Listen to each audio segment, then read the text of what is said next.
Lundi c'était le début de la WWDC, ouverte par la keynote d'Apple. On a fait un live pour l'événement où on commentait les différentes présentations qui se faisaient. Voilà, c'était très sympa, on a pas mal discuté de ce qu'on attendait, de ce qui a été présenté, bref, c'était sympa. Si ça vous intéresse de revoir le live, il y a une rediffusion, mais clairement je vous le dis tout de suite, ça dure 3 heures. Bref, les présentations. Comme d'habitude, on a eu beaucoup de nouveautés sur les OS. En premier, tvOS, le système d'exploitation des Apple TV. Tim Cook annonce la sortie d'une application qui permet de regarder les programmes disponibles sur l'Apple TV directement sur son smartphone ou sur son iPad. On apprend aussi que le service compte maintenant 50 partenaires, plus Amazon et son abonnement Prime Video qui permet de regarder des émissions, des films, des séries, bref, un petit peu comme Netflix. Ensuite, on a eu droit à WatchOS, le système d'exploitation de l'Apple Watch. Pour cette nouvelle version, on bénéficie d'un tout nouveau cadran, celui de Siri, qui donne quelques informations sur l'endroit où on se trouve, un petit peu de la même façon que Google Now sur Android. Apple a aussi rajouté des nouveaux cadrans pour l'horloge, un cadran kaléidoscope et 3 cadrans Toy Story. L'application Activité a elle aussi été améliorée, des encouragements plus intelligents, plus d'exercices et la possibilité de la connecter à des machines de sport. macOS, le système d'exploitation des Mac, a lui aussi bénéficié d'un rafraîchissement. Apple a ajouté une fonctionnalité qui met en pause les vidéos automatiques. Ils ont aussi ajouté une autre fonctionnalité qui bloque le tracking publicitaire. Le système de fichiers a été amélioré, il est désormais plus performant et l'OS en général est aussi plus performant. Le tant attendu iOS 11 est arrivé, beaucoup de nouvelles fonctionnalités ont été apportées, notamment au niveau de l'interface. Le centre de contrôle a été redessiné ainsi que le centre de notification, l'écran de verrouillage et l'App Store. La réalité augmentée est au rendez-vous aussi dans ce nouvel OS, les performances et la qualité du tracking et de l'image sont excellentes, je dirais même bluffantes. On peut largement distinguer deux OS différents entre la version iPhone et iPad qui se rapprochent plus d'un macOS. C'est d'ailleurs le but cette année, rendre l'iPad plus professionnel, d'où le nom du nouveau modèle, l'iPad Pro.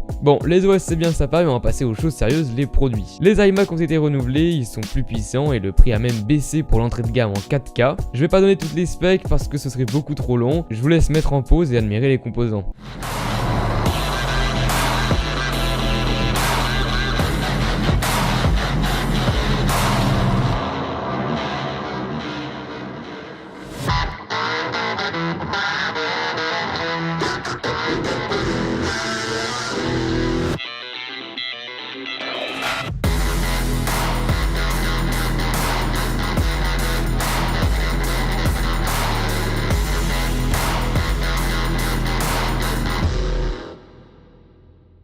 Un nouvel iMac Pro a été présenté, c'est tout simplement le Mac le plus puissant qu'Apple ait créé, je pense que j'ai rien d'autre à dire. Les MacBook Pro et les MacBook ont aussi été renouvelés et comme on s'y attendait, les MacBook Air ont définitivement été abandonnés. Comme pour les iMac, certains prix ont baissé et comme pour les iMac, je vais pas donner toutes les specs parce que ce serait beaucoup trop long, du coup je vous laisse mettre en pause et admirer les composants. Pour continuer dans les produits, on va parler de l'iPad Pro 2, là on a enfin un vrai iPad Pro et ça fait du bien. Il est plus grand, plus puissant, plus fin, plus léger, bref il est mieux, mais il est surtout une bonne fois pour toutes vraiment tourné vers les professionnels. Le nouvel écran à 120 Hz diminue les latences pendant les mouvements, ce qui permet d'améliorer le temps de réaction du Apple Pencil. Il passe maintenant à 20 millisecondes, j'ai vraiment hâte d'essayer ça. Encore une fois, les caractéristiques sont affichées, n'hésitez pas à y jeter un œil. Le dernier produit qu'on attendait, c'était le HomePod. Clairement, on s'attendait à un concurrent du Google Home, mais apparemment c'est pas l'objectif d'Apple qui préfère insister sur la musique et la qualité de l'enceinte que sur l'intelligence de Siri. Bon, j'attends de voir les tests pour avoir un avis clair.